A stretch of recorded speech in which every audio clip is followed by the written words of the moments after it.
Because we're in our series, aren't we? Give it some volume, bro. Those kids were fast as lightning. In fact, it was a little bit frightening, but they caught me at the same timing. I like the song now. I want to see everybody. Wait for it. Funky Chinatown. It's coming. They were jumping, they were jumping them down. Your best little tunes, right? Chinese art, Get in a their part. I'm afraid to ask them. Give up the hit. Kung Fu fighting. Those kids were fast as lightning. In fact, it was a little bit frightening, but they caught me with expert timing. There you go. Don't forget your Kung Fu on. Just saying. Well, tonight is our, as you know, we've been doing our series, of course, on self-defence, the 9 belts of self-defence, and tonight is the purple belt. And this is as we progress through the belts, they get deeper and tougher, don't they? And so, out of last week's asset, a bunch of you have asked some questions. I think someone put up maybe in the leadership page the 11 ways to get new friends. So as I start, if you've got your phone, I'll quickly run through the 11 and then we'll get into tonight. Just so you know, 11 secrets for friendship. If you wanted to actually know how to get new friends, you're happy with this? If you're on home, it's good to have you with us. So last week, of course, sorry, boss. we're not online? No, just a second. All right, so that's good. While they're trying to sort that out, I'll give you the 11 secrets of friendship, all right? So the first one you want to do, so if you've got your phone, take notes. It's the first one is associate higher. And what that simply means is hang out with people who are motivated, who are at a higher level in their world. For example, I love hanging out with wealthy people, because they buy me coffee, you know, and stuff, all right? But not just because of that, but they just think differently. People who are in business, who are visionaries, who are like world changers, they all think differently, and just when they bump into something that happens to them, it's like, yeah, you know, it's just a pothole along the way. So associate high. Number 2, choose friends with similar values. So if you don't know your own values as a person, and you think, well, what are my values? Well, why don't you have worthwhile sitting down one night and actually figuring out what do you value? You know, what are your values? You know, your value might be honesty, might be trust, like we talked about last week. Trust and maturity might be that. One of our guys from Bali last week, so we had some friends online from Bali. Donna and Dave, good to see you guys and all the kids. I hope you're going well. They talked about your word. You know, let your word be true whenever you speak. So we've got guys from all over the world that are tuning in on Monday night, so it's really cool. So choose your friends with similar values. Choose friends with common goals. Have you ever hung out with a bunch of people and you kind of are motivated about something, they go, yeah, God, you're always going on about that, you know? And you just go, well, they're a bit hard work, aren't they, to kind of hang around. If you're a singer and you're hanging out with non-singers, it's a bit hard to kind of be motivated in that space, isn't it? And they go, oh, you're always singing, you know, and you go, duh, because I've got a future here, you know, and it's in singing. So you probably want to hang out with other singers because they help improve you, don't they, singers? Mm-hmm. You know, if you're a race car driver, you know, you hang out with people who are excellent race car drivers. No point hanging out with the bum end, is it? You know, because he's just dragging the chain back there. You want to hang out with the guy out in front. Steve Richards, good to see you, mate. Next one is choose friends who can bring balance to your life. Sometimes we get so extreme with things in our life, and even emotionally, we get so bent out that we need someone to go, oh, Goose brother, calm your farm, you know, and bring it back into balance. Bring your life back. They might say, getting a little hysterical? Is it that time of the month? For the boys or the girls, you know? Don't worry, men get their period too, don't trust me, eh? Right, girls? Yeah, they do. Come on. It just looks a little different, you know? And so the reality is people who can bring balance back in your life, who when you're getting a bit out of shape, they kind of go, yeah, You know, and when you want to go and bag someone to them and go, oh, she's so like this, you go, well, you know, I hear what you're saying, but did you have something to play in that sort of space, you know, about that? Did you sort of, you know, so somebody that brings balance back in your life that doesn't always just go, yeah, you're so amazing, I so want to be your friend. All right? Someone choose friends in areas where you are weak. So, I love this. If you're no good at finance, no point hanging out with povo people, is it? Because what are they no good at? Finance. So hang out with someone who's good, tight budgeter, and somebody that, you know, I was in Audi the other day buying, thank you for that, buying some stuff, and I heard, I guess they were husband and wife having a conversation, and he was saying, just buy this one off the shelf, and she goes, no, you know, we're going to buy this one off the shelf. And I go, oh, that's interesting, I'm going to stand here and just eavesdrop for a moment, you know. So I was like in my trolley, you know, I was just listening. And I was like, yeah, I wonder how this is going to play out. Biffo with the old Omo, you know. And so, anyway, she goes, well, I just like to work to a budget. And I'm going, and he just kind of looked at her and went, what? I go, you missed it. So, the issue is, so hang out with people that who are stronger in areas where you're weak, because they'll lift. They'll lift you, they'll rise you, they'll raise you, they'll challenge you, they'll help you too if they're a friend. They'll help you. They won't just go, oh, you're so crap at money. You ever love that person that looks at you and say, oh, you're so sugar honey iced tea with your money, you know? And you go, oh, gee, thanks for that, I already knew that. You know, how about you give me a hand, you know, or a hand out. Rattle the can in front of them, you know. Just say I work for a charity and I'm it, you know. So you're helping the charity. All right, choose friends that stretch, motivate, and encourage you. For the, I think it was the older boys that took this 11. You pinched it from me. I think James took a photo and took it into the older boys. Is that right? Yeah. Yeah, good stuff. Good discussion. Oh yeah. Yeah, good. Choose friends that stretch, motivate, and encourage you. You know, now out of the 11 secrets here, if you are in a fairly insecure place in yourself, you will actually challenge these 11 because you'll want to keep your old friends. But if your old friends are no good for you, what do you got to do? Spring clean. All right. Choose friends that stretch you, motivate you, and encourage you. How many of you hang out honestly with people that know how to speak to you in a way that motivates you and encourages you? They actually have got good language around that. So 2 people out of the room, 3, 5, 9, 12, 15. Oh, so everyone, yeah, there's so peer pressure right then. You know, so everyone's got a hand up. Well, I got a hand up. You know, so the challenge is, like, if you're not hanging out with people who are smart and okay in themselves, to be able to look at you and say, you know what I really love about you? It's your eyes, Shadow. You know, that's probably not the person you probably want to be hanging out with, right? A person that can articulate to you that they know why you're amazing. You know, that you're always dressed so exquisitely. I know I was watching Genevieve over the past few weeks, you know, she's come in with different colours and I'm thinking these 2 gals were like matchy, you know, and I'm going, what's going on? So I was surprised to see tonight that there's no, you know, but you know, it's okay because you're amazing. Oh, they got Doc Martens on, you know, hey, that's cool. Boots it is tonight, good job. So these girls have got it going on there, so good stuff. Choose friends with the same interests. Why? So you can relate. Yeah, I want to go riding my Harley. You know, I always want to go riding my Harley. Well, what do you want to do? I want to sit on the couch and play Nintendo. Guess where I'm going? Ride me out. Ride my Harley. Out of screen, you know, so... I hope that was out of screen. Hey, I was just giving way to the right, you know, so I'm going right, you know, so the challenge is, you know, have someone that has a similar interest. Why? Because if you like fishing, they want to go fishing. If you ride a horse thing, you know, they want to ride a horse thing, you know. Pony, whatever they call it, you know. If you want to go to the footy, you've got mates of mine that love the footy, go there all the time.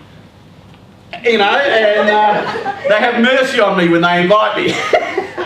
I go, what is the pigskin doing now? So, Choose friends with a thirst for knowledge. Now, at your age, you might go, knowledge what? You know, so somebody who wants to be smarter. One thing I love about Ebony is she's a reader. Leaders are readers. You know, they constantly filling their cranium with intelligence. You know, James Lee has a language like articulates so big words and you go, you know, he's challenging because you think, oh, I so want to Google that word right now, but I'll just nod as if I knew what he said. You know, because he uses big words. Good to see you, James. So a thirst for knowledge. Somebody who's always wanting to grow, learn new stuff, fascinated, not going. Yeah, I know, I'm taking my glasses on and off. It's because I have to read, all right? Stop bagging me! Losing her out of my friendship too. Choose friends that you can be purpose partners with. That means I look like an old man, you know, well, I am an old man, but you know, purpose partners. That means that you have a vision about something that, get out of it, mum. Love you.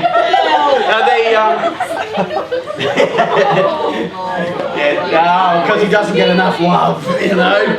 I'm hard enough. So, it's all right, we're just talking about the dog right now. If you're online wondering who was behind it, wasn't a young person. So, purpose partners, right? We want to get into some heavier stuff in a moment, but you want to have people that have got purpose in their life. You know, they're kind of real, and that they can join in the same purpose with you, same causes and things like that. You know, on the weekend there was a run for the kids. Thousands of people rock out there to help raise money for the cause of helping kids. You know, I think same purpose. You know, Beck likes to run with people that run. There's no point running with me, is there? You know, about the only runs I get. Never mind. You know, so no point running with me. I'm usually on the motorcycle. Yeah, you can't keep up, can you? You know, do another 40. You know, so anyway, people with a purpose. You know, choose friends who celebrate your success. And what I mean by this is that somebody just messaged me. You know, so. Good to see you tonight. I'm not going to make you mention your name, but stop being cheeky. So, people who celebrate your success, they're people who actually can speak to you and acknowledge your success, but aren't doing it from a frame of jealousy. Oh, you're so good at that. You know that person? Yep. We all know that person, you know. Oh, you're so good at basketball. You know, like, rather than, you are incredible at basketball. I just watch the way you move around that court and you're so committed and so focused. It is amazing to watch. And there's nothing in it for you. That's the kind of people you want to be searching for. People that can really speak well and celebrate your success. People choose friends who are get it people. Now what I mean by that is they get it. They get what you're about. They get life. They get it. You know? So these are the secrets. It's not so secret, is it? It's kind of like, duh. But it's amazing when people don't get it, they just don't get it. Like when I tell naughty jokes in the midst of my asset and only a few people in the room get it.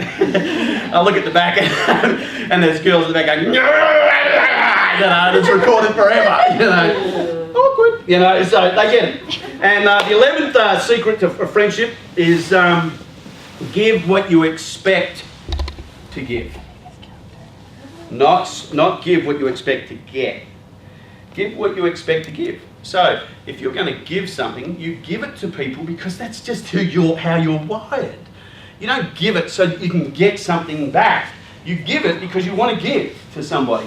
Mary does amazing things, you know, she walks through the supermarket. Often she would come to my house and she would say to me, oh Phil, I was walking through Woolies or Coles or something and I found this recipe on the little chart that's down halfway down the aisle and I reckon this would be really good for you. And I'm going, and it's got like Weight Watchers on it or something.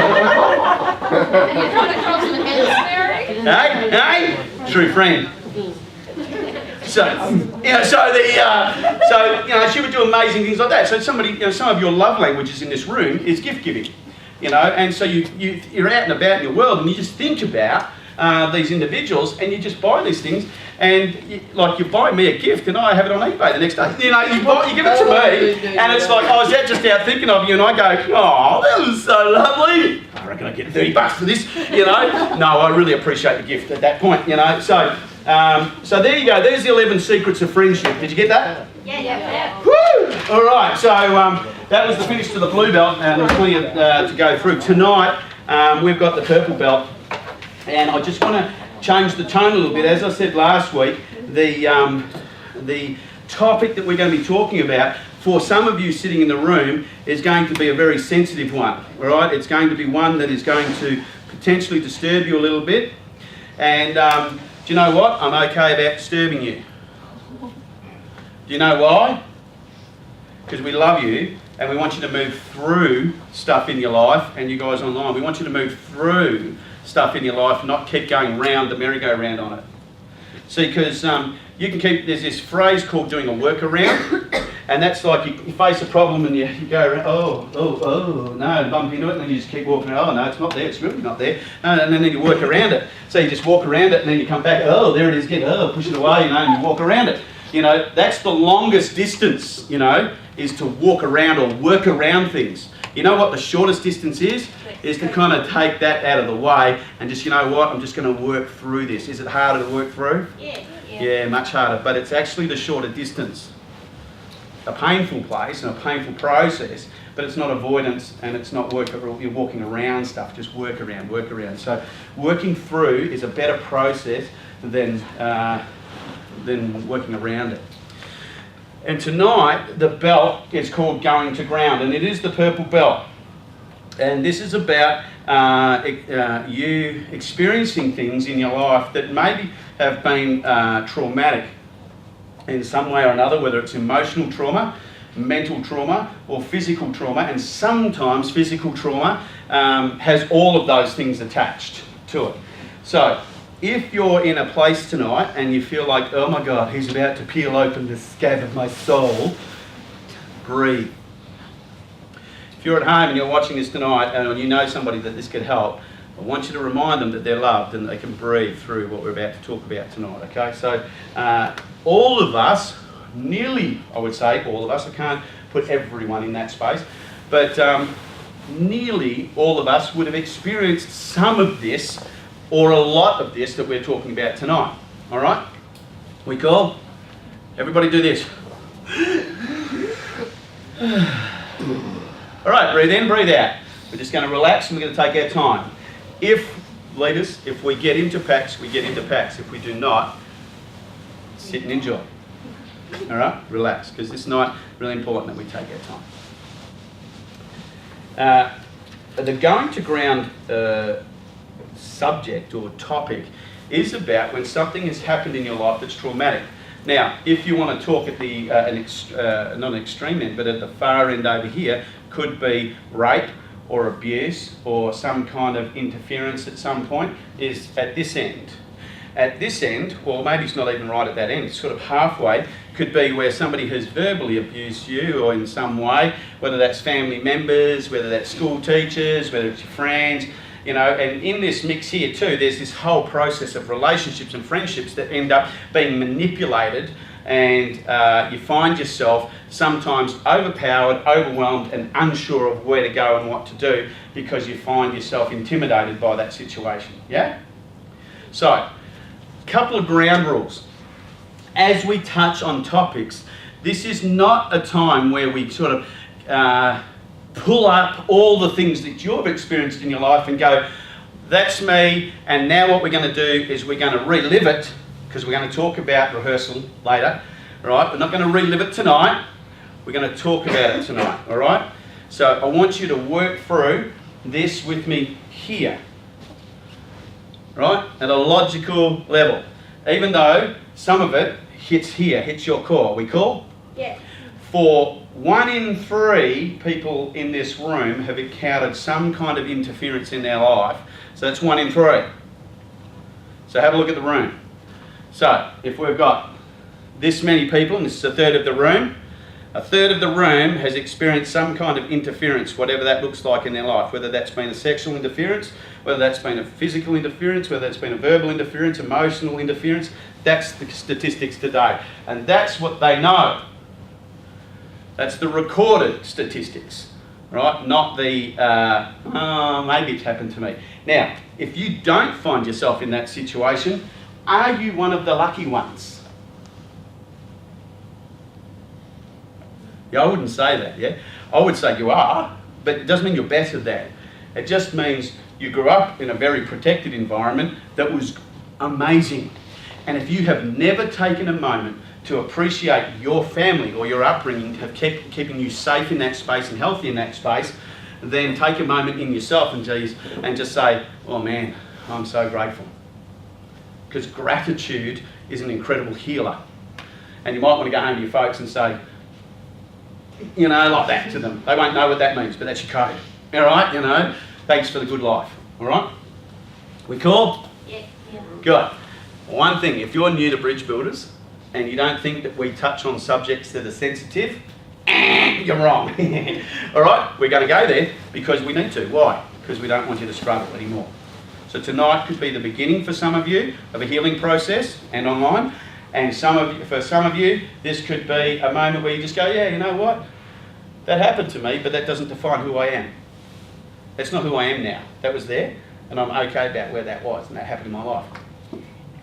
Before the end of tonight, we will switch the video off, and I will share a story about my journey, but it's only for the people in the room, okay? So nobody online gets to hear that. Love you. All right, so have you ever found yourself intimidated in a situation? Yeah?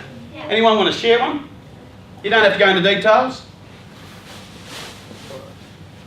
Yeah, okay, I'll share you an easy one. I was form year 7, and John Leslie and myself were the shortest kids in year 7. Little fellas, you know. And back in the day, they used to have rubbish bins that used to lock the lid down on. The steel bins used to lock the lid, keep the crows and birds, and if it knocked over, it didn't fall out. For me and him, the year 12s thought it was funny to put little guys like me and John into a rubbish bin, lock the lid down, and throw you down the bank of the school onto the oval, and then open the lid and see if you were still conscious at the end of it. And as they would open the lid, and you would emerge from the bin, you know, a bit like that thing off Sesame Street. No wonder he was grumpy, you know. So I felt like, what's his name, Oscar? You know, I used to go back, you know, like that too, you know. And no cookies would deal with anything at that point, I can tell you, you know, because my cookies were chunked right at that point, you know. So the reality is, John and I, and then the year 12s would go, that's so funny. Who wasn't laughing? You were. John and I were not laughing. Mad dog. You know, so the challenge in our life is that sometimes we can experience intimidation by people who are in a bigger year level, and we don't know actually how to confront that or deal with that. Today you would call it bullying. I guess there was bullying in my day, but you probably just, it was kind of like harden up, was back in the day, you know. So, anybody else? Being intimidated or overpowered or overwhelmed in a situation, yeah? When I was new at refereeing in basketball, when the coaches get really worked up and start yelling at you, that sort of thing? Yeah. It's like a human here, you know? So, yeah, in sport, this is absolutely, it's prolific, you know, it's out there everywhere where the coach or the umpire, I think, is the one that gets it most of the time. Oh, fair umpires, they were rigged, you know, we lost the game because of them. How about you were just a crap team on the day, you know? Just go and your sugar honey iced tea. So the challenge is, yeah, anybody else got a situation where, yeah, Mary? When I was at high school, Yeah. and my mum couldn't afford like the jumpers or something like that. But anyway, I bought a blazer at school, and they brought up this song, second-hand clothes and all that. And they used to rip me stockings off, so I used to go home and had these stockings, and I had no stockings when I got home. So I had all sorts of things happening to me at school. And that, for me, bullying's a trigger. Bullying's one of my triggers. If someone's bullying you, they better be bigger than me. So you want me around at that point, love you. I'm going to show you some love right at that point, you know. Yep, other ones. Overwhelmed, intimidated, yep. Just after my brother passed away, I went back to school, and people used to crowd around me and ask me how he died, and all those inappropriate questions, and I just felt like crawling to the ground, hoping it would suck me up. Yeah, and I think some of those people probably had good intentions. They just wanted you to talk about it as if it was they cared, you know. And others were like, let's just make Holly feel bad, you know. They're doing that, and I think it's because they haven't experienced it. They don't know what it's like to lose someone that you care Sure. so much about. Yeah, and you may never get over that. You know, when someone says to you, get over it, it's time to get over it, you may never get over it. You might not be as physically disturbed by it, but it's not something you ever want to get over. It's a loved one, right? Yeah. My boss. Yep. She likes to intimidate us to get what she wants. Yeah. Bosses are so in that space, aren't they? You know, you do what I want because I pay you. $6 an hour. You know, so it's like, yeah, I'll get another job, right? Yeah. And we feel like, oh, I won't get another job. Will you get another job? Yeah. Of course you will. How many jobs are out there? Thousands, you know? Yeah. Going into my music course for the first time, it was very intimidating. Right. Everyone was very talented, and you didn't feel like you were talented enough. Yeah.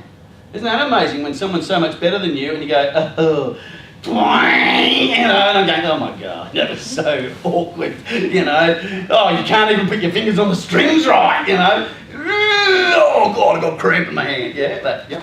Did someone else? Oh, when I did the Great Mistake, I went back to school and everyone was like looking at me like I judged. Yeah. Yeah. Were they judging you? I don't know, I didn't really like. People always say stuff at school though, so. Yeah. Funny, I got my hair cut the other day, you know, and put my hat on, and one of the guys in the factory block goes, holy crap, mate, you got cancer. I went, oh, that escalated, you know. Well, you saw me yesterday, man. You know. He goes, just joking. We're going to talk about that, just joking. Yeah. In year 7, when I was being bullied pretty badly, my parents moved me halfway through year 7. So going to a new school where everyone already had like their groups and friends, set. didn't really know where like to fit in. Yeah. So I was kind of alone. And fitting in's hard, isn't it? School we go to regularly, you know, I'll walk around the school, my heart breaks. There's only a few hundred students at this school, and I'll see students standing. One day, I could still, last week, still remember it. I'm walking through the corridory thing, you know, eating my food from the tuck shop, canteen, and there's a young fella. I don't know. He was like 19 feet tall, but you know, he was probably year 7, you know, and he was standing in the corridor behind the wall, one of the kind of the pillars, archways go like this at that school, and he was just kind of standing there behind it, just kind of looking at the ground, eating his food. It's like, oh, what is wrong here? Why, with so little amount of students, how come there's no love here, you know? Did you talk to him? I said to him, hey mate, he goes, yeah, you got A. So he must have been year 12, but he's not at that school, he's year 7, it's just well done. You know, and who was with me? Yeah, it was, remember that boy? Yeah, it was weird, isn't it? And it's like, and it's just this part of me, it just wants to reach out and hug him and say, come on, come and hang out with me, I'll be your friend, you know? It was a bit creepy, you know, because I had creep face on, you know, so, anyway, what else, yeah? When I used to work in the bakery, and I used to work with 5 older guys, and I was the only female. Yeah. And they used to like use that to intimidate me, and Yeah. 'cause I was more emotional than them. Yeah, don't you love that one? Oh, you're such a chick, you're so emotional. You love the PMT one? Classic. Classic.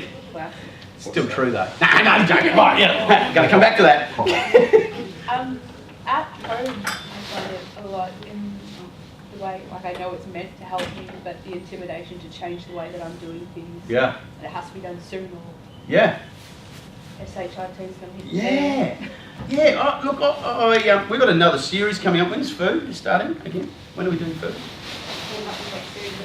Oh, in about 2 series time, Family of Origin we're doing. It's called the Food Series. Ooh, you know, and it's called Family of Origin. We did it at the other place. If you weren't here a few years back, we did the Family of Origin. That took about 12 weeks, I think, for us to get through that. But understanding the family of origin changed my life completely, of how my family and how generations of family behaviour actually manipulated me as a person, controlled me as a child, as a young person. And then how I began to operate out of that as I got older and thinking, why am I doing this? It was like having an out-of-body experience. I could see myself doing these behaviours and then having this thought of like, why am I even doing that? But I was just doing that, you know, and I understood quite quickly what was happening in my family life, yeah. Getting told that you're not worth it, I guess, is a bit of a kick in the gut. Where I used to work, get told every day that I go into work and the same guy would tell me repetitively that I was just wasting my time being who I was. Yeah, you're a waste of oxygen, mate. You know, don't you love that? That's to harden you up, you know. Oh, it hardens you up. Plenty of people have reacted to that sort of stuff. Those kind of, and they say it was an old school generation of how they used to do it, but I still see it today. I still see those people learning how to toughen people up by saying that to them. Now, I'm not saying everything at times is like, oh, you know, sunshine and lollipops, you know. Sometimes we do need a stern word, but a stern word comes from somebody you trust. Like, come on, man, get up. I've had that. I've had best mates say to me at times in my life when I've been down, say to me, righto, Phil, get up. I go, oh, righto, get up. He goes, get up. Just, oh, leave me here. I just want to eat my pillow, you know. And he goes, get up. It's time to have a shower and get on with life. Anybody else want to share one? Yeah. I've got another one. Sometimes when I go to the gym, it's like really early in the morning, and the only people in the gym are male tradies, and sometimes I get really intimidated being the only female alone by myself. Yeah. Oh, yeah, I hear you. I go to the gym and get intimidated. I walk around stroking my biceps. No, I don't. In my dreams, Mary, friend not anymore. You know, yeah, you go to the gym. Why did they create all female? But you can go to all female gyms and it's still, oh, look what she's wearing, you know. No Lorna Dent, what do you call that? Jane, Lorna Jane there.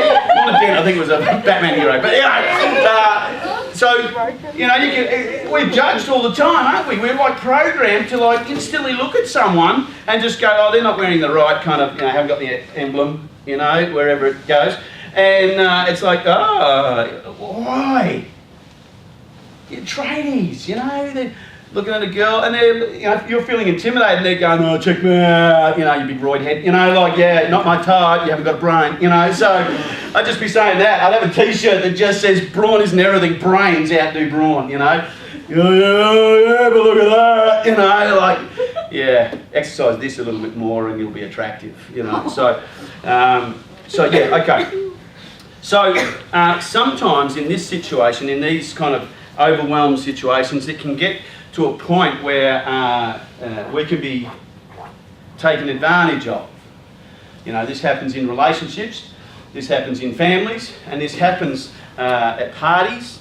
This happens even with no fault of your own. And in my journey over 30 years in youth work, I've helped many women and men who have been in rape situations, which has been no control. That is absolutely forced on them in that space. And that has been a horrendous journey for the individual to overcome the feelings that they would feel in the recovery process. But they do recover from it, okay? And they can be intimate again. Right, so let's talk a little bit about some of this stuff. What to do, I'm going to give you, if you've got your phones, I'm going to give you 6 steps, right? Now, I'm not normally a step person, but sometimes when we experience something in our lives, you need a step, you know, because sometimes taking the first step is the hardest step, you know. And for the guys online, we're going to take a while in this space, so you can switch on or off, but it's going to be recorded anyway, so might help you. So let's go here. I'll try and keep it as tight as I can, yeah? Step 1, open up to someone about what has happened. Whatever that means for you, and we don't need to go into all of your stories tonight in this space, but you might want to open up to someone. You might want to share with somebody. Now, let me give you a little parentheses, they call that, or bracket around that. Is opening up to anyone okay? No. Why? It's got to do with trust. Yeah? Yeah.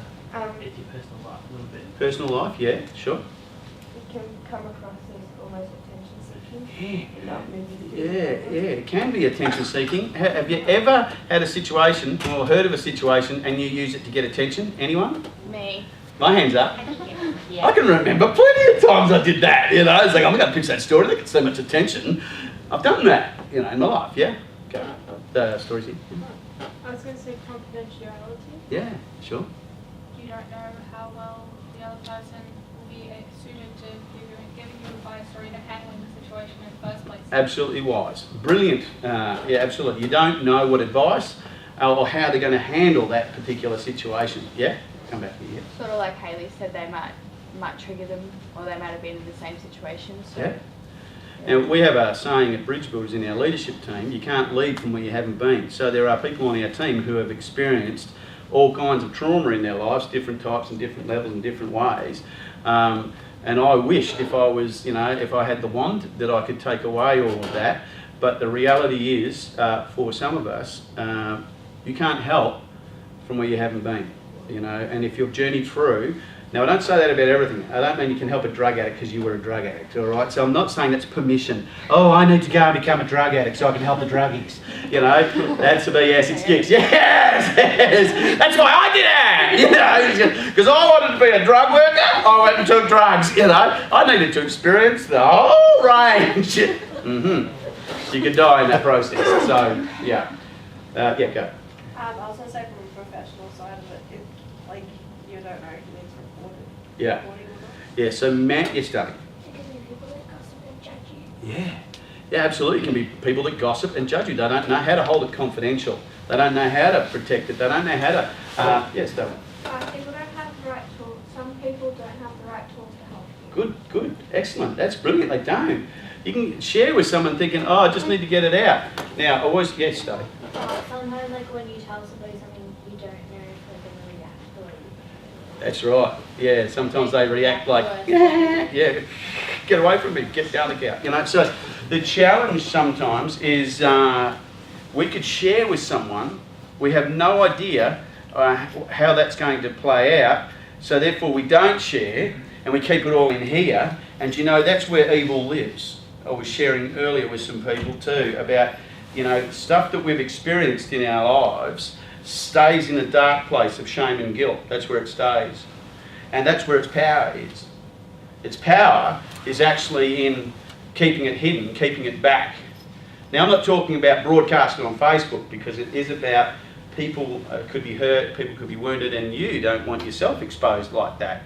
Even though we seem to expose ourselves a lot in that kind of texting place and in the Facebook space or in the Snapchat space, we expose ourselves a lot. So, choose wisely in that space if you want to share. The leadership team here have been told that if you confide in them, confidentiality is not silence. All right, so I need to be clear. You need to be clear about that. And the reason for that is, if you share with someone, if Ben comes to me and he shares with me, hello beautiful man, he comes to me and he shares with me, and I go, oh, I'm freaking out right now, but you know, and he's sharing, and I look intelligent to him, but inside I'm having a moment, you know.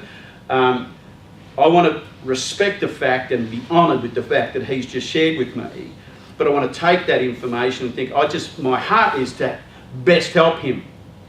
And sometimes I might not be the best help. I might give him bad advice. So it's okay to say to someone, man, I am blown away that you would trust me with that. I'm absolutely honoured and privileged to actually be that exposed to part of your life like that. That's not been my experience, but I would love to, if it's okay, and I don't want to expose you, I'd love to seek out, you know, Ellie to talk to you about that, because she's got an amazing journey about that and to help you. Wouldn't that be amazing advice? Yeah? So you actually begin to think through people that you know might have experience. So confidentiality isn't the Catholic confessional where everything that goes on in there stays in there and never to be repeated, because it doesn't help someone. I'm not talking about broadcasting, I'm talking about sharing with somebody and then giving them permission to actually take it with someone else. You do not have this permission. I want you to say, take a liberty. Say it after me. Take a liberty. Do you know what that means? So I take a liberty. Now this happened in my life a lot. Ben shares with me and I go, Bonnie.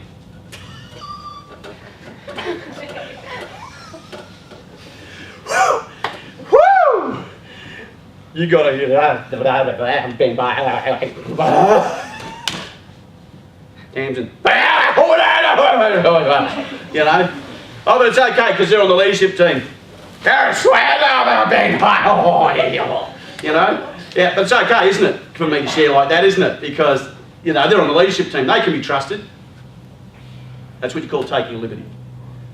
Where you take somebody else's information and you think that you have the right to share that with anybody. Let me warn you about something, and if you're still online, let me warn you about something. If an individual, if a human being comes to you and they share the most intimate of things with you that's happened in their life, you are sworn under God to protect that person. If you have never counted the weight of being shared information like that, then you need to take some responsibility for that and realise that that was an incredible privilege that you just got to share, to hear the heart of another human soul. You do not at any point have the right to share that with anybody that you think is a liberty to share that with. You only have the right to ask their permission to share it with someone who can help you. Who? Them. How would you feel, or how have you felt, when somebody takes what you have shared with them and broadcasts it to all their mates? How do you love that? Don't you just kick your heels up and think, oh, gee, thanks for that? Every one of you should feel shit at that point. Because it's the wrong thing and you must never, ever trust that person again, ever. Why? Because they broke your trust. That's the serious part, all right? Guys, we've got to understand, I don't care how old you are. I learnt this when I was 14 years old. I had mates that came to me when I was 14, 15, 16 and would share stuff to me. You know, I was hardly pubic at that point. It was like, what the hell are they sharing with me? You know, my nuts hadn't dropped yet, you know,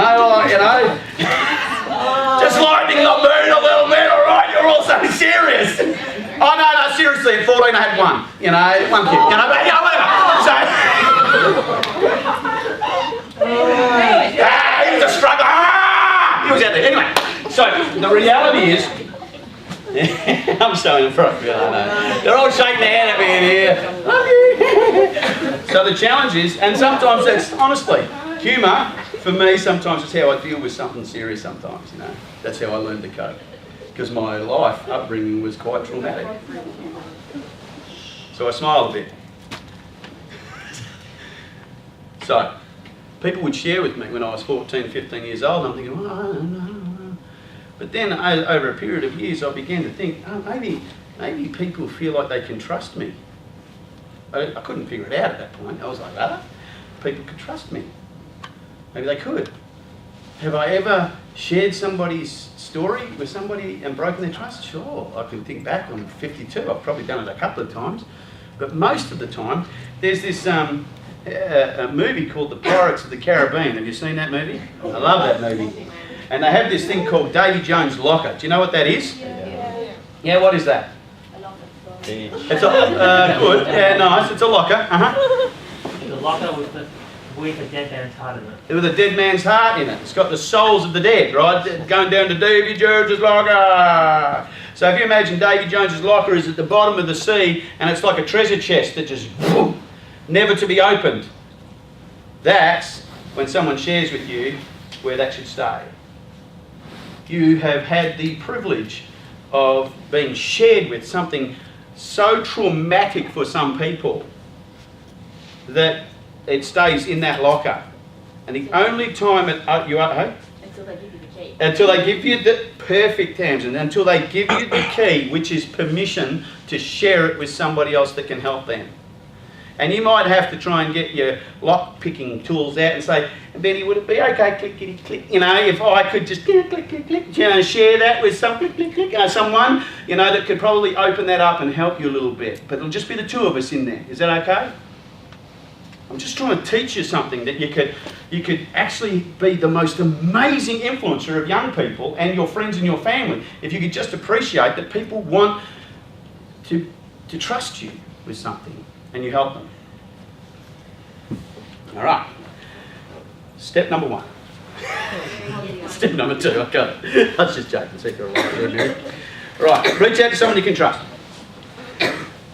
I want you to, in that step 2, you need to challenge your sense of helplessness, right, in that space where you feel helpless. Yeah. Oh, have I got 10 to the end, have I? Oh, wow. Thank you. Told you it was going to take a minute. Is this okay? We're doing okay? Yeah. You okay? Sure. Well, that 3 people thought it was okay. So. And if you are in a really traumatised space, you know, if you have been in the rape space or if you've been in the incest space or interference space, seek out a support group. Who would be a good support group for you? Potentially, right here. Yeah, definitely.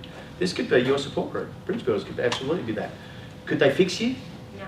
I tried my best. Maybe. You know, sometimes young people come here and just giving a young person a hug makes them feel amazing, you know? Because they might not know how to hug. I was teaching one of the guys last week, you know, how to hug. He hugged me. Come here. You're going to be my model. All right, let's teach him how to hug. He gives great hugs, you know. We hug. He said, oh, look at that. See, look at this boy hug. Oh, let's see what he just did. What did he do? Pat me. Yeah. Such an intimate moment. We can pass, you know, so. But we won't because it's on camera. So, here's the thing. And men at home, I want you to think about this, right? And men here, this is how men hug. Hug me, man. Yeah. Yeah, good job. That's how men hug. You know how I've taught my boys how to hug and how I teach men how to hug? Just hold me and don't pat me. Just hold me. What did you just do then? Why? Because it's a warm fuzzy. It's a warm and fuzzy, right? So a pat, thank you. Well done. Yeah, good job. Nice hugging. This is good loving, man. You know, so when you hug someone, don't hug and pat. You know, because a pat is like condescending. It's like, you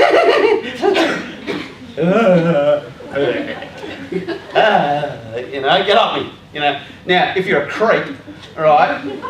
You know, just give me a little nudge in the nuts, right? So the challenge is if I'm not a creep, right? So don't nudge me in the nuts, right? So hugging people. At Bridge Builders, we have been accused of this for 15, 16 years. Oh, you hug everybody. You know what? We live in a community that has no concept of what being appropriate and intimate is about. And just hugging someone and making them feel safe, you don't need all the words in the alphabet to be able to teach someone how to be safe. You just need to hug them and know that when they turn up, they're going to get some love. They're going to get some value. They're going to feel like they belong. They're going to feel like they accept it. All communicated in a 3 to 5 second hug. So don't pat. If you pat me, I'll say, All right. Step number 1. 2. Yeah. I'm doing number 2. This may go on next week. Sorry, Becca. Hey? No, we're on 2. 3. No, we're not. I didn't get to 2. That was subheadings of number 1. Crap. We're going to deal with that, only joking. You know, okay, number 2. Step number 2 is cope with the feelings. Now, I know I'm taking a bit of time here and there's subheadings. This is why, because this is so sensitive. This is such a sensitive issue. I want to take some time here. If it takes 2 weeks, it'll take 2 weeks. Is that okay? I've got another one for you next week. It's called Sticks and Stones. Yeah, am I meant to be sharing that next week? I'll try and get into that next week. But whatever, I love you. Cope with the feelings of guilt and shame. Cope with it. Now, how do you cope with it when you feel like you're not coping? So, do what you love. Eh? You do what you love. Yeah. I'll give you a couple of strategies. Now, in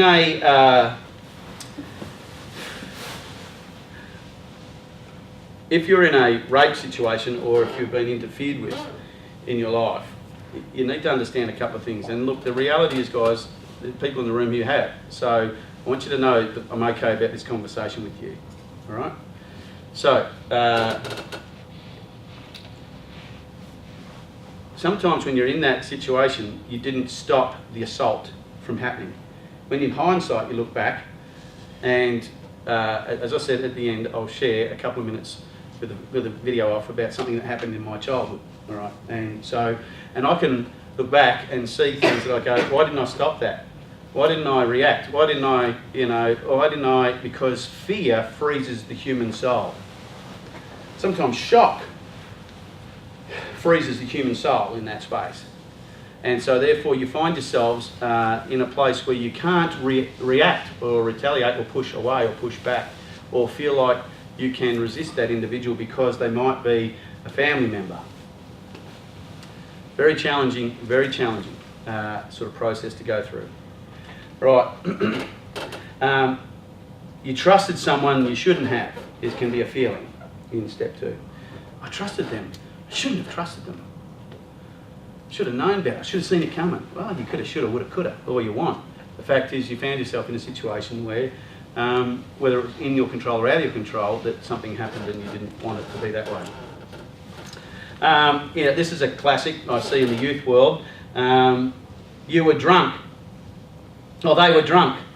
And, or you were drunk or they were drunk and they took advantage of you. Or I was so drunk I didn't know what I was doing. We'll leave that one alone. Because it may have been true. Maybe you shouldn't have got drunk. Step number 3. This is a critical one. This is the pivot one, right? Prepare for flashbacks and upsetting memories. Let me say that again. Prepare for flashbacks and upsetting memories. They will happen. We often use this language in our lives where we say, I remember when, like I shared my story about being thrown down the hill in a rubbish bin, you know, it's a flashback. I can remember. You guys can't see the tin, the silver tin bin with the dents in it, and the high school, Norwood High School. You can't see the oval. I can see the students. I can see the oval. I can see the bank. I can see them opening it. I can see all of that in my memory, even now. I can see that. But you need to be prepared for flashbacks and for memories. Why? Because your mind retains things. But you know what? You can move through. I'm going to tell you how. How about that? Now, when I say this, I'm not speaking lightly about this, but I know you can go through. Remember what I said at the start? We can keep working around, or we can walk through. If some of you, by the way, at the end of the night, are a bit overwhelmed, just hug someone. And know it's okay. Say, I'm okay. I'm okay. Say, I'm okay. I'm okay. Now everyone say, I'm okay. I'm okay. I'm okay. I'm okay. Change the pitch. I'm okay. And go low. I'm okay. Are you okay? Yeah. Oh, good. Some of you might not be right now. Reach out. Behind you. Time to anticipate. Yeah, other side. Try to anticipate and prepare for your triggers. And what that simply means is someone like tonight, I'm sharing, it could be a trigger. It could be a trigger for you to memory. Right? But that's okay. I just want you to know we're not here to dig it up. That's what I'm saying. We're not here to, you know, when you try and start a fire and it's got a little spark, you breathe on that thing and bang, that, come on, you son of a bitch, you know, bad. You know, we're not trying to do that tonight. We're not trying to fan it up so that you go home and go, oh my God, my life is shit. We're not trying to do that. What we are saying, you may have never confronted this in your life and it's going to be painful and it's time to walk through this together. We're going to walk through this, yeah? Good. Let them hope. Don't be distracted. This is about you. Pay attention to your body's danger signals. Right? Yes, Dave. Are you able to hold the light off? I could try. Can we do the light off? We could try these lights off and leave those ones on. I'll look like a glowing purple man, you know, which could be cool, you know. Oh, that's nice. Just leave it like that. Yeah, is that okay? That better? Good job. So if you're upset, be upset. Listen, I'm not being nasty to you, all right? You understand that, right? I want to give you permission to be upset. If this thing was to happen to you or stuff has happened to your life, be upset about it. It was not right what's happened to you or your friends. But at the same time, I want you to take control and go, you know what? Because that happened, that does not mean that's who I'm going to be from this day on. And whatever you do, don't fan it up to gain attention. Don't do that, that's dangerous, because then your word will never be trusted when it's a serious situation. Remember the story of the crying wolf? The guy got eaten. Take immediate steps to self-soothe. So, this is what I'm talking about, self-soothing. Some of you might do yoga, some of you might do whatever it is, some of you might be in that space. Here's self-soothing. You know the first and easiest way to self-soothe? Anybody? Breathe. Yes. That's exactly it. High fives to you. Self-soothing comes from when your mind and your heart is overwhelmed with emotion and overwhelmed with memory and flashback. You need to self-soothe. I'm going to teach you how to do that. All right? It's quite simple. Simple thing you do. You want to teach it? Yes. Want to learn how to do this? You might help a friend, even if it's not for you. Yes. Quite simply, you need to close your optic nerve. What does that mean? Your eyes. Shut your eyes. so you shut your eyes and you breathe in through your nose and out through your mouth. Yeah. And you can actually begin to feel the chest cavity begin to relax. And you might breathe in and it might feel like sometimes, you know, when you've cried for a long time and you get that moment, you might get that, you know, as you're breathing, because that's layering your lung, right? That's what it's doing. It's trying to get to the depth of your lung. And after about 5 to 10 minutes of self-soothing, you will begin to breathe okay. And realise that what is going on in your mind and on in your heart is not what is happening in reality right now. It happened. It is not happening. Okay? Really important to remember. Stuff has happened, it's not happening. If it is happening to you right now, then I want to know about it, because then I can help you. So self-soothing is just about taking control, and it's not about going into your kumbaya state, you know. It is a matter of just listening to your heartbeat and just allowing yourself to relax and realise that adrenaline is in your gut at the moment. Your brain is opened with memory, and adrenaline is in your stomach. That's where you feel that anxiety and butterflies and feeling like you're overwhelmed. Your chest is constricted, your throat is tight, and you're feeling like, I can't breathe.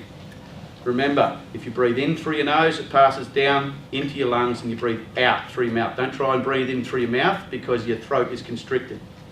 It's an emotional response. That's why breathing through your nose is so important. It's weird, isn't it? You look funny without a nose. Self-soothing. That's a simple one, okay? Is breathing. Accept and reassure yourself that this is a flashback and not a reality. We talk about going to ground. This is why I say you can stand or sit or whatever, but you put your feet on the ground and you realise you ground your feet. You ground your feet. Simple little things. I know this can seem like, oh, but I'm telling you, if you find yourself at any point overwhelmed, you learn to breathe and you learn to ground your feet. That would help you deal with that was a flashback, not a reality. Right? It's important to remind ourselves that we are still alive.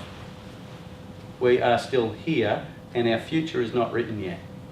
As disgusting and as painful as some of the things that have gone on in our past are, we are here and we are alive, and that's a good one. Yeah? Yes. Good. Step 3. Have we got time? 2 minutes, boss. Right you are. Oh, I mean step 4. Yeah.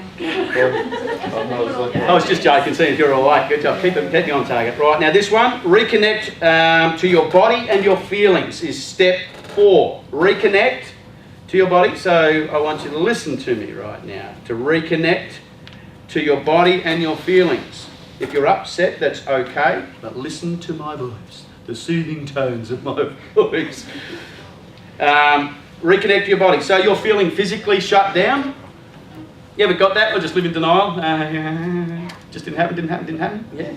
Yeah, how long does that last for? Yeah, a few years. Feeling separated from your body or your surroundings. So feel separate. So you just have to be feeling that you're not being controlled by everything around you right now. Right? You've got to take control Reconnect with your body and your feelings. You are who you are right now. You're okay. All right? Even though you feel overwhelmed. Some of the stuff that people may do at this point is that you might use some form of stimulant. So this is where drug taking, alcohol, food, sleep, all of those behaviours come in at this point. When you've experienced something in your life, this is where all of that comes in. And does it work? Yeah, temporary. It absolutely works. Band-Aid. But it is a band-aid. Yeah. Because we go, oh my God, he just said it works. Everybody should do this. No, I did not say that. People do it because it works temporarily. It does not deal with the issue. It works around the issue. It does not work through it. Okay? We all cool? Yeah. Say, I'm okay. I'm okay. Slap yourself on the knees. You go, I'm okay. Therapy. All right? Compulsive use of drugs and alcohol, escaping, feeling detached. These are all ways of you coping or being disconnected. So it's important for you to reconnect with your body. Here's a great one. How many of you listen to music when you get upset about something? That is a fantastic way to deal with trauma. The reason for that is in music there is chords, three notes. It's harmony. And what happens is some people dance, some people move. Have you ever found yourself when you get upset you start swaying? Yes. Some people rock backwards and forwards, Or you might sit in a chair and, oh my God, oh my God, oh my God. If you're a swayer or a swinger, then get in touch with movement. If you've got music playing, allow the music to speak to your soul. The reason for that is because movement connects, like the chord, three notes connect with the rhythm of your own body. Body, soul and spirit, they connect with the rhythm of your own body. That's why it's so soothing. So if music's your gig, do that. If yoga or something like that is something you want to do to centre yourself, then do that. If you have experienced some kind of physical trauma and you're finding intimacy and all that sort of stuff a challenge, one of the suggestions from therapists is you actually get massaged. The reason for that is, and I'm talking about non-sexual massage, I'm talking about therapeutic relaxation massage, and the reason for that is because professionals are in that space with absolutely no context to your body except to bring health and healing to your body at that point. So one of the therapy processes that some clinicians will use is actually sending you off for a massage, because it's reconnecting you with the skin of somebody else, the hands of somebody else. It's quite amazing. And only you know when you go for that massage how therapeutic that is becoming for you. So there's a really cool way of reconnecting your body in an intimate space if you've had intimacy as an issue. Yeah? I'm going to have to wrap it up, aren't I? So you're going to have to wait till next week, yeah? Is that okay? Yeah. All right, because I want to wrap it up. I want to, because I've got 2 to go, and I don't want to, and they're the important ones. So, are we good? Are we off? Good to see you guys. Come back next week for number 2, the last 2. No lights. No lights. We've just got parents probably in there. That's so good. I'm going to share a quick story with you. Or do you want to save my story till next week? I already know it. Save it till next week.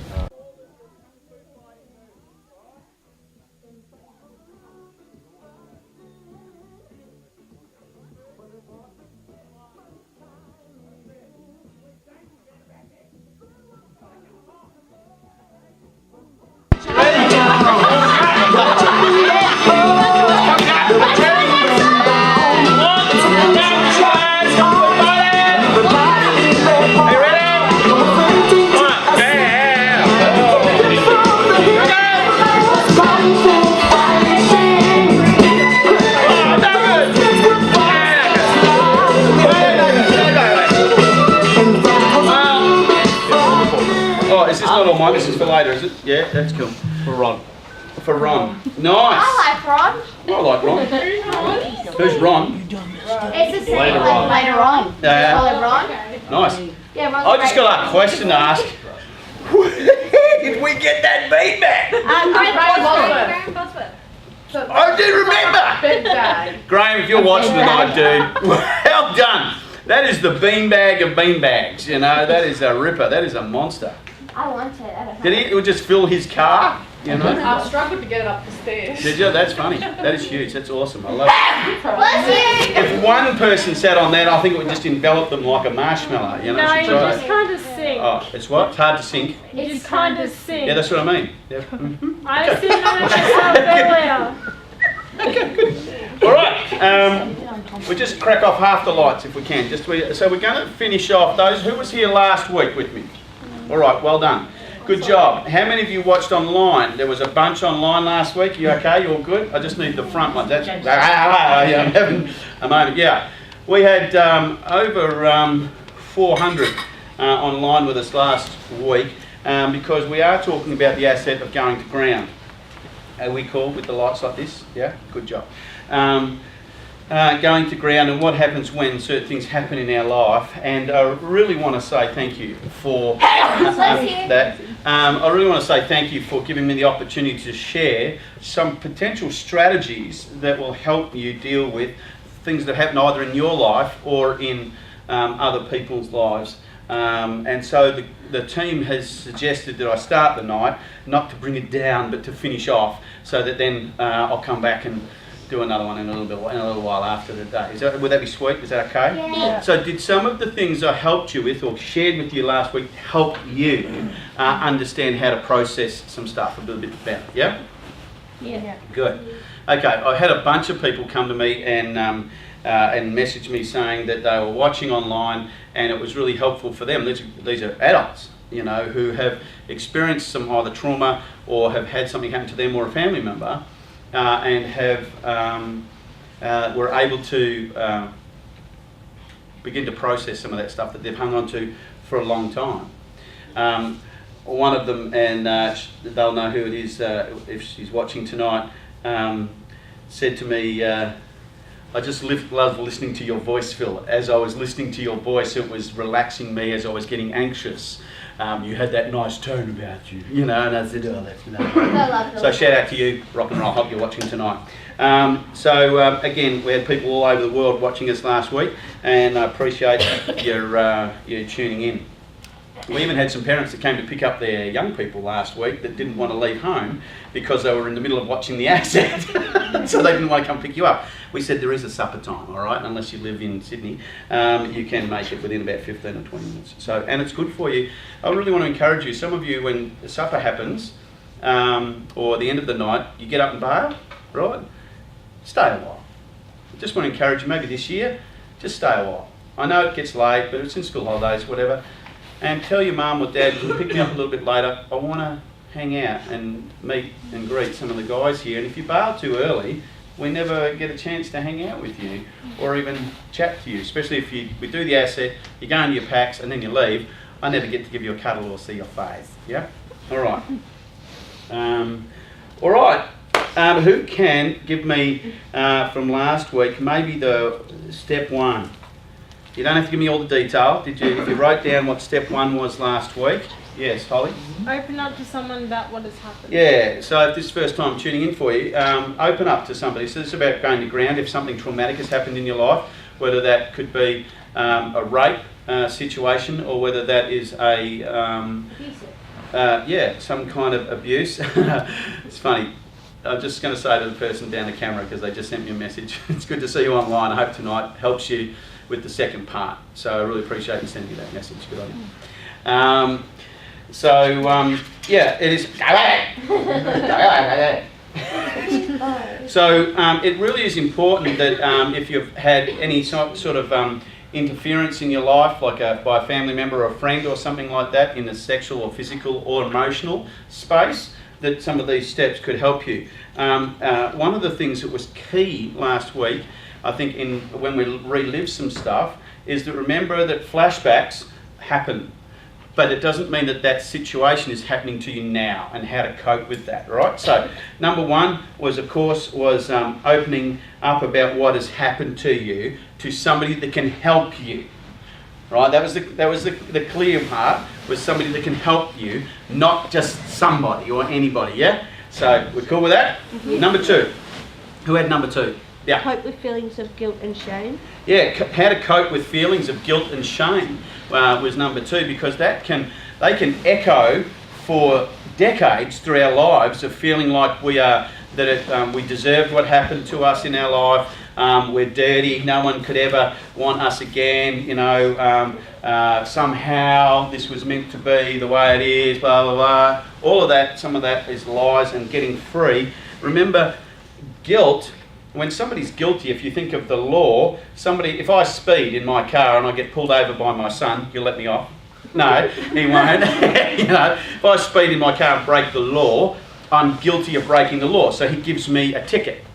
He gives me a ticket, and I have to pay the fine, do the crime. I did the crime, did the time, pay the fine. So shame. So that's about you do something wrong, and you pay for it, and then you're free, right? The second part of that is shame. That tells you that you are a bad person. And I have met thousands of men and women in my life who have lived with shame their entire life, thinking that they are broken in some way, that they're defective in some way, that they are, and thousands of young people who feel like they'll never be any good or any worth or any value to anybody because of what's happened in their life, yeah? Yeah. It's untrue. If you're guilty for something, cool. Own up, do your thing, get over it. Shame is a lie. Shame tells you that and it's internal, it tells you that you're no good for anybody. And how many times people have made us feel that way. Number 3. Anybody number 3? Oh, Holly, back there. Prepare for flashbacks and upsetting memories. Yeah. Often what happens is one of the series, someone fell over, prepare. No, they're not for dinner. Yeah, they did. No. One of the things one of our leaders, Cassie, has shared with us is that she came up with a profound statement a few weeks back, which she's going to do a whole series on next year. She had come up with this statement of cry while standing up. Cry while standing up. Often when you cry, your whole body goes limp and and you fall down into a snotty mess. And that's just an amazing feeling, isn't it? It's just brilliant. The best. All coming out of the eyes, nose, mouth, everything, ear holes, whatever. So she's made this statement in the midst of something she was sharing about cry standing up. And it was just like this blinding flash for me. It was like, this is a whole series in itself. Good job, you got 9 weeks. So, and the thing is that number 3 was preparing for flashbacks and upsetting memories. Because unless you've had a zap in the brain and you've forgotten about everything, the fact is that things that happen in our lives have flashbacks. Now, I say to my team all the time, if you're going to get up and do an asset, you will either experience that asset, the stuff you're about to speak about, before, during, or after you prepare the asset. So, vulnerable moment. This last week, after sharing this topic, I had flashbacks of things that had happened in my life, both in my marriage and in my teenage years, that was disturbing me for the entire week. I had to wrestle demons for the entire week of flashbacks, and to a point where what I do is, my coping mechanism is silence. So I become very quiet, and then people say, what's wrong? I can't even articulate to the people what is wrong with me because I'm battling what I feel and what I know. I feel this thing is happening to me over and over again, and yet I know that I'm not experiencing this right now. This was historical at 52.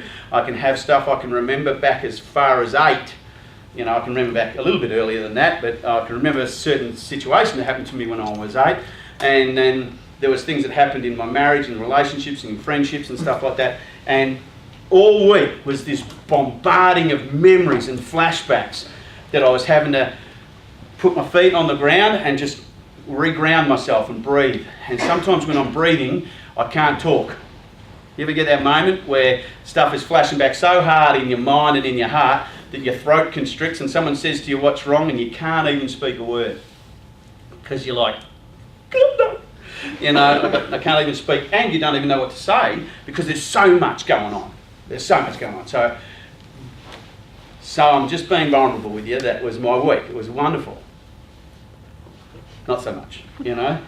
But I probably, I was going to say I got over myself Sunday night. I didn't get over myself. I began to breathe again. By Sunday afternoon, I was like, okay, shake it off. I got this.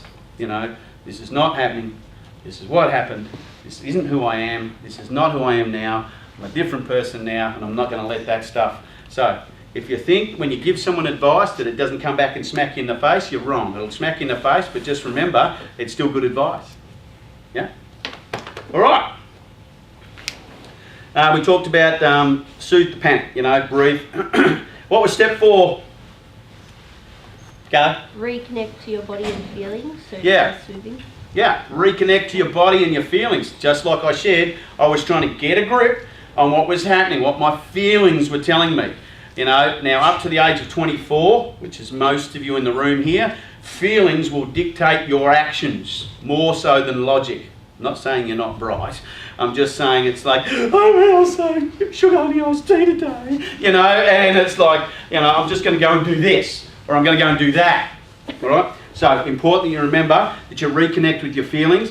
And if something traumatic has happened in your life, and appreciate a bunch of you that have shared with me some of the steps that you have taken or are going to take over the coming weeks to reconnect in an intimate space with your own life. There are people who have watched this video and have decided to go and get a massage because the entire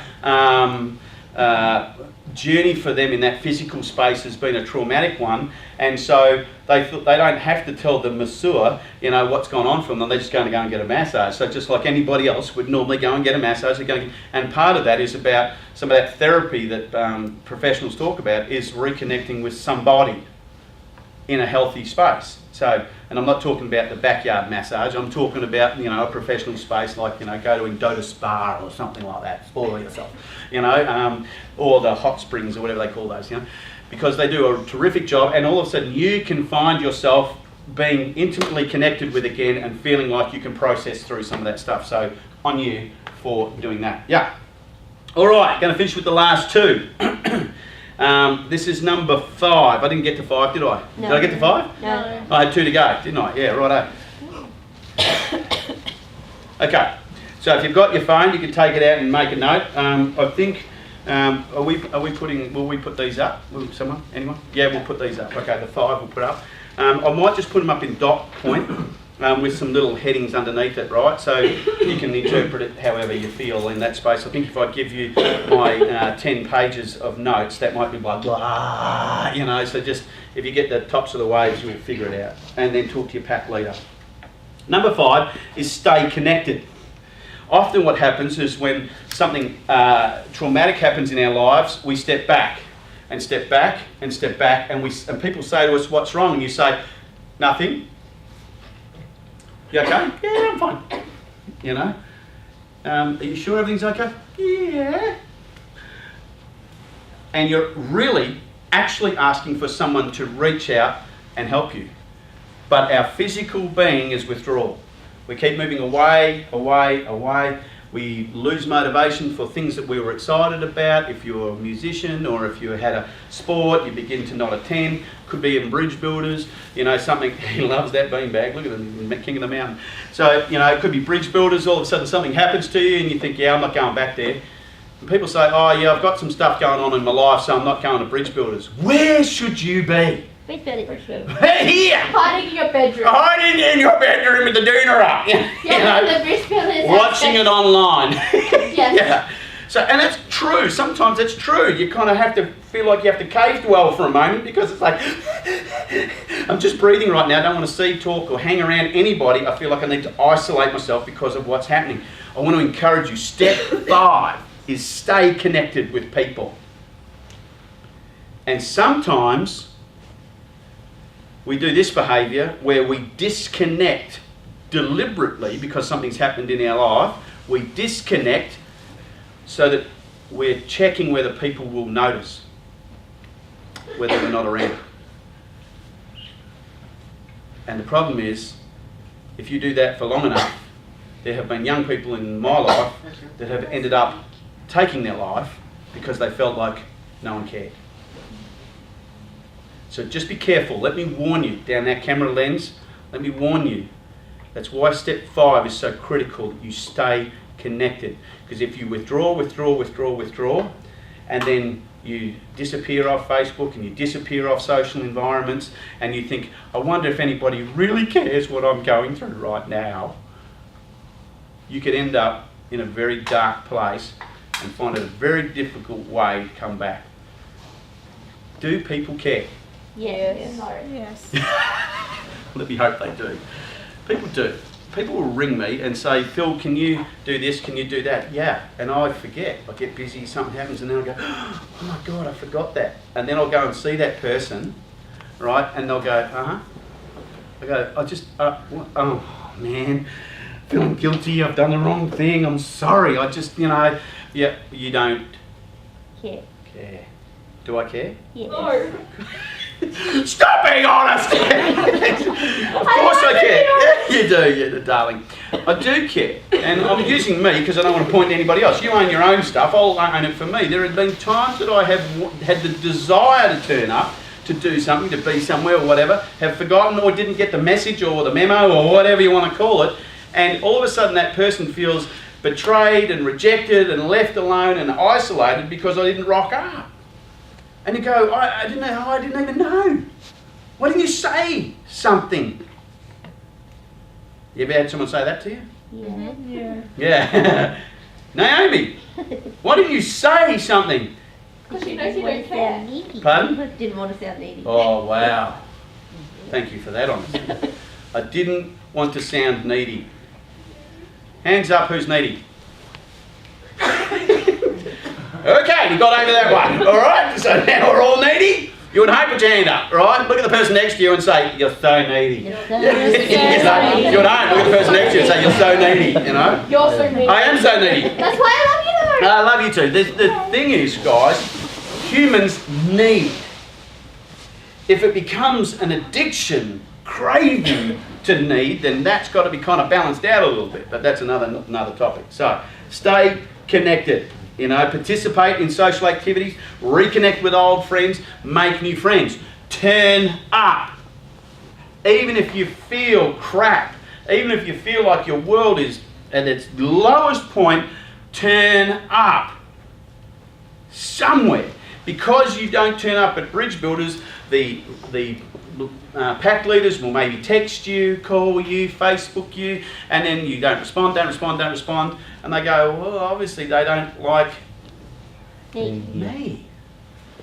So then they'll come to us or to the leadership team and go, I've been trying to reach out to Aaliyah, I've been trying to reach out to Aaliyah, but she's like not responding to me, or maybe she doesn't like me. Bex, can you reach out to her? Oh, I talk to her all the time. Rejection. And it just might mean, regardless of who you connect with, stay connected. In the midst of painful processes, or if things flash back, stay connected. It is the hardest thing when you are experiencing what you're going through to actually connect with someone and begin to speak. Maybe they can't speak. Just think about that. Even here, when people get upset here, and you look at them and your heart goes out to them, and you think, oh, I just want to give them a big cuddle. Give them a big cuddle, and you go, what do you say to them? I love you. I love you. Are you Okay. okay? Can they even speak at that point? No.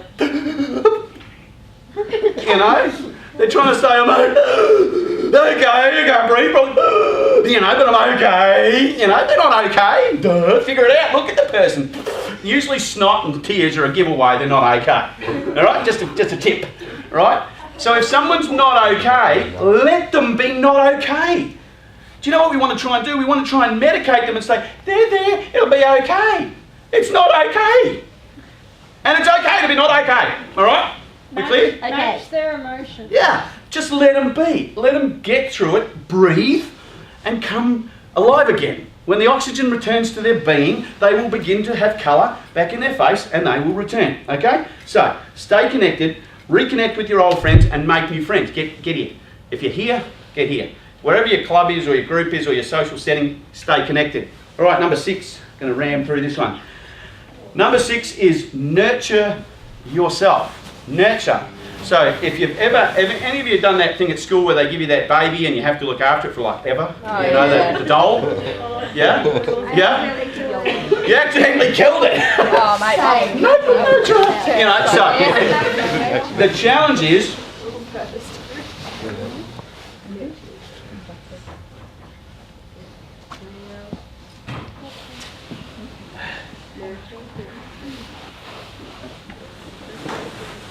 excuse me a second. I'll reconnect with you during the week. I'll give you a call tomorrow about that situation. And sorry I haven't been able to get to you today, so I'll connect with you. You know who I'm talking to, straight down the camera. So I'll call you in the morning and we'll try and work that through. Okay? Good, that's what you get from live feeds. Isn't that amazing? Thanks for reaching out. So nurture yourself. Take time to rest and restore your body's balance. You know, I'm well balanced. I got the bubble right in the middle, right? So when I lay down, I'm good. I'm like at a level. You know, as long as this is in the middle, I'm okay. Right? So all those images right now. So all right, be smart about media consumption at that point. All right, about media consumption. So when you're on Facebook and you're in this point and you're recovering, try not to listen to a whole lot of negative stuff that's just going to reinforce a dark space. All right, and take care of yourself physically. And there is a strategy that says do avoid drugs and alcohol at that point, dependency the dependency space, okay? So drugs and alcohol could be food, could be sleep, could be avoidance, whatever it is the addiction is you go to place. Just remember. So nurture yourself, rest and restore your body's balance. You need to breathe, take time, take a moment, but reconnect, okay? That's your top 6. Are we okay? Yes. Good job. Who am I handing over to? Supper. Oh, we're going to supper. We're going to come on back for the asset at the end of the night. It's going to call Sticks and Stones. I'm going to give you one for Easter. Righto.